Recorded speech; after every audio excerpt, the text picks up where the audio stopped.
Watu wengi hutumia vilevi wakijihisi kwamba vinawafanya waweze kujisikia vizuri, na hii ni kwa sababu ya kuharibika ile sehemu fulani katika ubongo ambayo inaitwa limbic system au reward center system na kuzalisha dopamine nyingi kuliko kiwango cha kawaida. Lakini eneo hili humfanya mtu kuweza kuwa na motisha ya kuweza kufanya jambo hilo tena na tena, na mwisho wa siku mwili unaanza kuwa na mwitikio mdogo wa kile kiwango cha kile kilevi alichokuwa anatumia. Hivyo umlazimu mtu huyu kuweza kutumia kiwango cha juu zaidi ili aweze kufika pale anapohitaji kuweza kufika. Lakini baada ya muda mtu huyu anatengeneza physical dependence, mwili unaanza kuwa mtegemezi wa hicho kilevi, na mbaya zaidi, baada ya muda mtu huyu anapata obsession na zile compulsive behavior. Mtu huyu anakuwa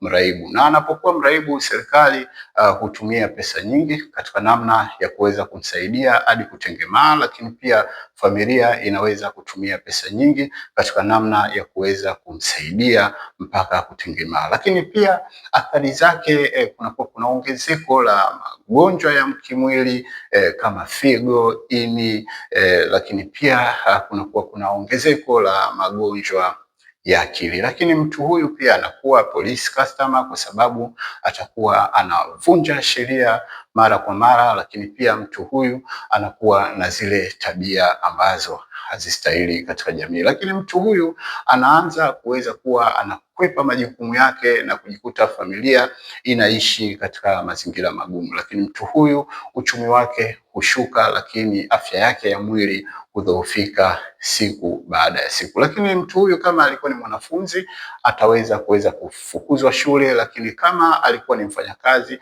ataweza kuweza kufukuzwa kazini. Hapa ni Dapo Recovery House. Hichi ni kituo kinachotoa huduma za utengemao kwa waraibu wa dawa za kulevya pamoja na pombe. Kataa dawa za kulevya, timiza malengo yako.